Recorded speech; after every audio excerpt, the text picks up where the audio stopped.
Let's face it, nobody is truly unafraid of death. We all like to think it hits us out of nowhere, sudden and unexpected. But the brutal truth is, the human body almost always gives away quiet, unmistakable signals long before the final chapter. Today, I am going to tell you the 7 direct, unfiltered signs that a senior has entered their final year of life. I am not sharing these signs to scare you, nor am I telling you to give up on life.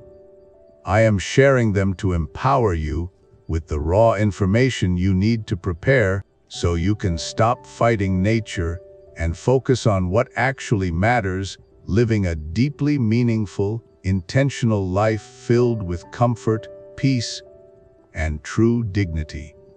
If you don't know what to look for, you will mistake a natural transition for a medical emergency, turning your parents' peaceful final days into a chaotic nightmare. Pay closest attention to sign number 4. It's the one indicator almost everyone mistakes for depression, but it's actually the soul quietly packing its bags. I remember a few years ago watching an old friend of mine go through this. At first, I was completely blind to what was happening. I thought he was just having a rough patch, and like most people, I tried to step in and fix it. That's when I learned how the body actually prepares itself, not through a sudden crisis, but through 7 distinct, quiet shifts. The first sign is taking way longer to bounce back from being sick. A simple cold that used to clear up in 3 days suddenly dragged on for a month. His immune system wasn't just tired, it was shifting its priorities, stepping down from the daily fights to conserve what was left. The second sign is your sleep schedule goes completely out of whack. He would nap for hours in the middle of the afternoon, but stay awake, staring at the ceiling at 3 a.m. I thought it was insomnia, but his internal clock was simply untethering itself from the artificial rules of our 24-hour day. He was moving into his own rhythm. The third sign is a constant exhaustion that sleep can't fix. This wasn't the type of tiredness you feel after a long day of yard work. It was a deep, cellular drain. He would sit in his favorite armchair for hours, not reading, not watching TV, just resting. His body was pulling its remaining energy inward, focusing entirely on the vital core. The fourth sign is wanting more quiet time alone. He stopped answering the phone and declined invitations from the neighbors. His family worried he was falling into a deep depression.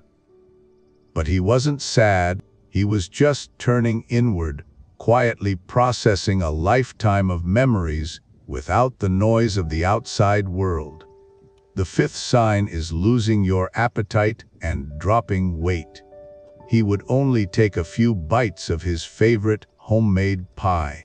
His family panicked and tried to force-feed him large meals, not realizing that as the physical body naturally slows down, it simply doesn't need the fuel anymore.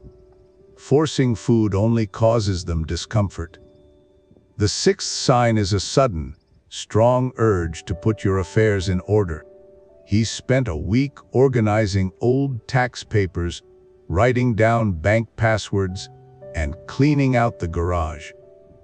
He even started giving away his cherished pocket watches to his grandsons. It wasn't done out of panic. It was a clear-headed, practical preparation for a long journey. The seventh sign is letting go of petty arguments and old grudges.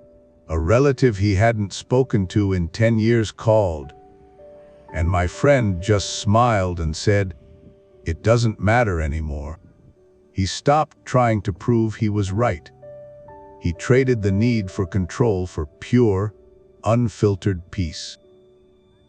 Here is the brutal reality check we all need to face. When we refuse to see these signs for what they are, we aren't protecting our parents, we are protecting our own feelings.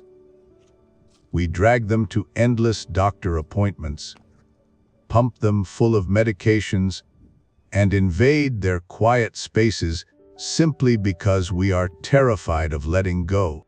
We exhaust their final days trying to fix a body that is naturally trying to rest. Think about it honestly. When you force them to eat when they have no appetite, or when you shake them awake because they are sleeping through the day, who is that really for? It is for your own peace of mind, not theirs. If this harsh truth is hitting close to home, or if you've gone through this with your own family, please drop a comment below and share your story. Your experience could be the exact lifeline another caregiver needs right now. And if you want to help more families find this clarity, take a second to hit that subscribe button. Because the truth is, we burn through their remaining reserve of energy just to prolong our own comfort, completely robbing them of the peaceful, dignified transition they actually deserve. It is a harsh reality, but true love should never look like an invasion.